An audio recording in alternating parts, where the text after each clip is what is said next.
batuk nggak sembuh-sembuh. Dari dokter berapa?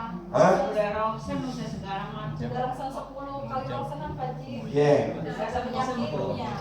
Nah, di dalam paru-paru lo ada ayam kalkun nggak?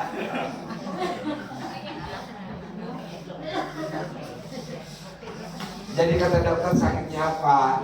Ya enggak cuman itu aja, diobatin aja, nggak bilang. Oh ya, jadi nanti cari centong, dicuci bersih, centongnya direbus air mendidih.